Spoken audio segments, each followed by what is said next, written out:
Hello friends, welcome to reality media.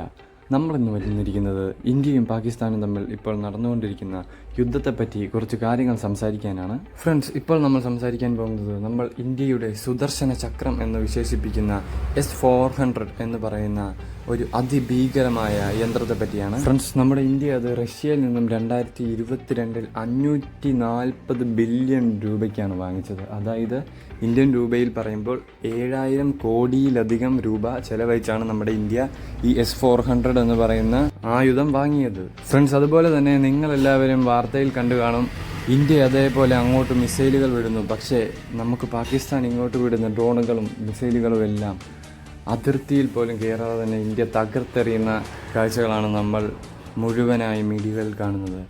ഈ S-400ഉം നമ്മുടെ ആർമികളും അതേപോലെ സ്ട്രോങ് ആയതുകൊണ്ട് മാത്രമാണ് നമ്മൾ സാധാരണ സിവിലിയൻസ് ഇവിടെ വളരെ സമാധാനമോടെ യുദ്ധത്തിൻ്റെ വീക്ഷ്യവും ധീര്യതയും ഒന്നും അറിയാതെ തന്നെ നമ്മളിവിടെ സമാധാനത്തോടെ കിടന്നു. പിന്നെ ഫ്രണ്ട്സ്, ഞാൻ നിങ്ങൾക്കിപ്പോൾ തന്നെ ഒരു കാര്യം ഉറപ്പു തരാം, നമ്മുടെ ഈ ചാനലിൽ ഒരു ഫേക്ക് ന്യൂസുകളും യുദ്ധത്തെപ്പറ്റി ഒരിക്കലും നമ്മൾ പോസ്റ്റ് ചെയ്യില്ല. അതുകൊണ്ട് തന്നെ നിങ്ങൾക്ക് ഈ ചാനൽ പൂർണ്ണമായും വിശ്വസിച്ച് സബ്സ്ക്രൈബ് ചെയ്തിടാവുന്നതാണ്. ഫ്രണ്ട്സ്, അതേപോലെ തന്നെ നിങ്ങൾ മാക്സിമം ഇന്ത്യൻ ഗവൺമെൻറ്റിൻ്റെ അതോറൈസ്ഡ് ആയിട്ടുള്ള ഒഫീഷ്യൽ പേജസിൽ നിന്നും വരുന്ന വാർത്തകൾ മാത്രം വിശ്വസിക്കുക. നമ്മുടെ കേരള മാധ്യമങ്ങളാണ് TRPക്ക് വേണ്ടി ഏറ്റവും അധികം ഫേക്ക് ന്യൂസ്. ഫ്രണ്ട്സ്, അപ്പോൾ യുദ്ധത്തെ പറ്റിയുള്ള അടുത്തൊരു വീഡിയോയുമായി നമുക്ക് വീണ്ടും കാണാം. പിന്നെ നമ്മൾ ഉടനെ തന്നെ നിങ്ങൾക്ക് ഏതൊക്കെ സോഴ്സിൽ നിന്നും വരുന്ന വാർത്തകൾ വിശ്വസിക്കാമെന്നതിനെ തുടർന്നുള്ള സൈറ്റുകളും പേജുകളും അപ്ലോഡ് ചെയ്തുകൊണ്ടുള്ള ഒരു വീഡിയോ ഇടുന്നതായിരിക്കും. അപ്പോൾ ചാനൽ എല്ലാവരും ഫോളോ ചെയ്യുക.